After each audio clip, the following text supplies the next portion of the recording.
नमस्कार साथियों, मेरा नाम नरेंद्र भंडारी है। मैं दिल्ली से हूँ, पत्रकार हूँ और पत्रकारों का एक शीर्ष संगठन वर्किंग जर्नलिस्ट ऑफ इंडिया, जिसको कि शॉर्ट में WGI कहते हैं, उसका मैं राष्ट्रीय महासचिव हूँ। पत्रकार साथियों, लॉकडाउन चल रहा है, आपकी जानकारी में ही है सब लोगों की।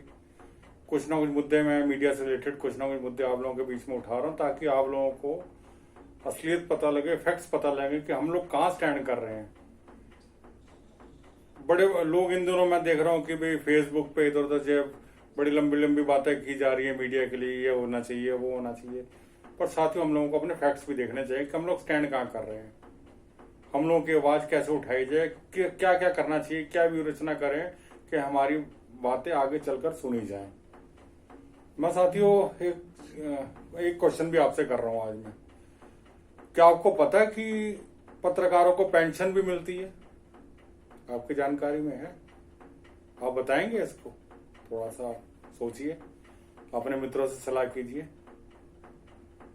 शायद उसमें ज्यादा टाइम लग जाएगा, पर मैं आपको थोड़ा सा इस बारे में थोड़ा सा ब्रीफ करता हूं। मैं साथियों, कोई भी राज्य सरकार हो, समाज के कुछ वर्गों को जो आर्थिक मदद देती है। हैंडीकैप हैं, सीनियर सिटीजन हैं, विडोज हैं।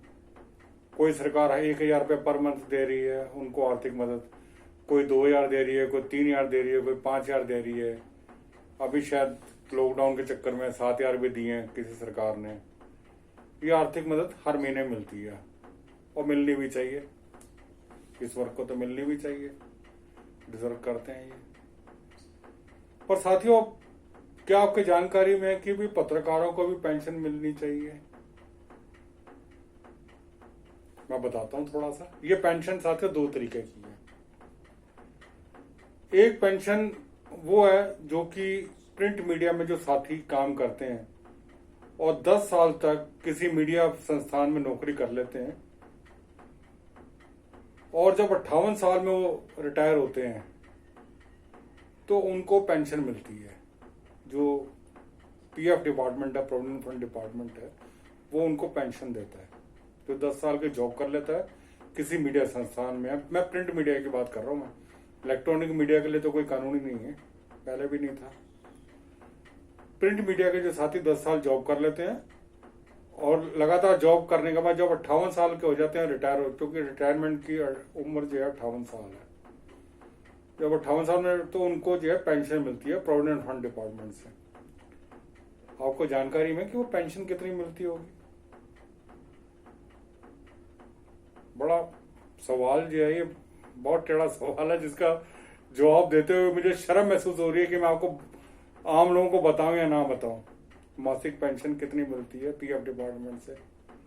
कोई देता है 2,400 रुपये पर मंथ, किसी को मिलती है 2,500, किसी को 3,000, किसी को 3,100, किसी को 3,200, 3,300। ये मंथली पेंशन PF डिपार्टमेंट की तरफ से मिलती है, जो सेंट्रल गवर्नमेंट का PF डिपार्टमेंट है वो हमें देता है। और ये राशि कौन सी है ये भी थोड़ा सा बताया था।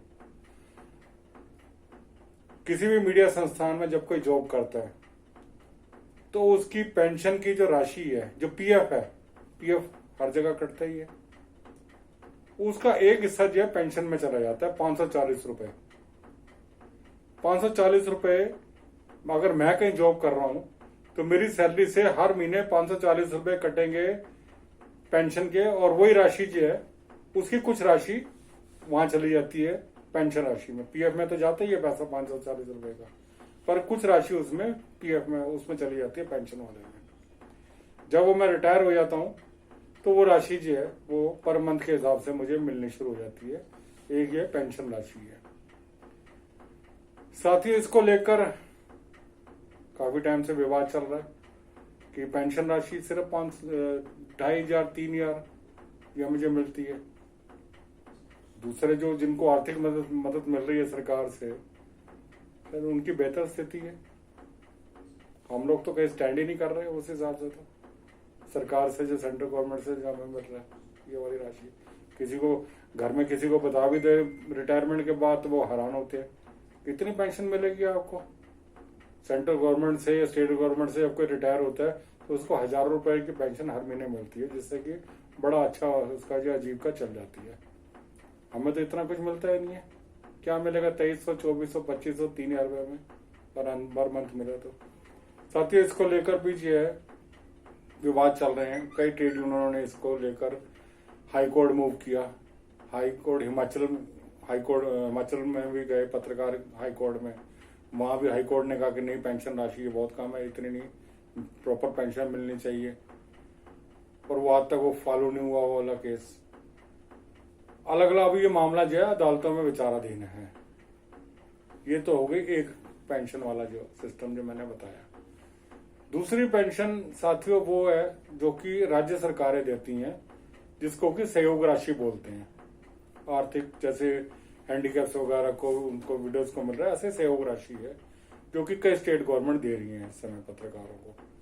जैसे पंजाब सरकार है, वो हर महीने पत्रकारों को पेंशन, जो रिटायर हो गए हैं, किसी आजीविका में नहीं है, स्थायी नौकरी में नहीं है, उनको हर महीने पेंशन मिलती है। जो पंजाब सरकार है 12,000 रुपये हर महीने पत्रकारों को देती है पेंशन की। हरियाणा सरकार है 10,000 रुपये देती है। बिहार सरकार ने अभी शुरू किया 6,000 रुपये। इस तरह से मध्य प्रदेश सरकार है, तेलंगाना सरकार है, केरला सरकार है, एक दो और सरकारें भी हैं जो कि इस तरह की मासिक पेंशन देती हैं पत्रकारों को। साथियों, ये अलग अलग राशियां हैं, हर सरकार अपने सिस्टम से देती है ये वाली राशि। साथियों, इसमें जो है ये वाली राशि उनको मिलती है जो कि उस राज्य सरकार से मान्यता प्राप्त एक्रेडिटेड जर्नलिस्ट होता है। और अब इसमें भी जो कई अलग अलग नियम है। मान लो कि पंजाब सरकार से एक्रेडिटेड है, अगर उसने उसकी एक्रेडिटेशन की अवधि 15 साल है और कहीं आगे जॉब नहीं कर रहा, रिटायर हो गया, जॉब कहीं नहीं कर रहा, तो उसको पेंशन मिलेगी। ऐसे हर एक की अपनी। कोई कहता है कि भी हमारे यहाँ पे तब पेंशन देंगे जब उसने हमारे यहाँ उस राज्य सरकार से एक्रेडिटेशन उसका 20 साल का होगा। कोई 12 साल की एक्रेडिटेशन की अवधि बताता है, कोई 15 साल कहता है, कोई 18 साल कहता है, कोई 20 साल कहता है। ये एक्रेडिटेशन की अवधि होनी चाहिए। अगर एक्रेडिटेशन की अवधि इतने साल की है तो ये पेंशन मिलेगी उस सरकार से। इसमें भी बहुत नियम कानून है।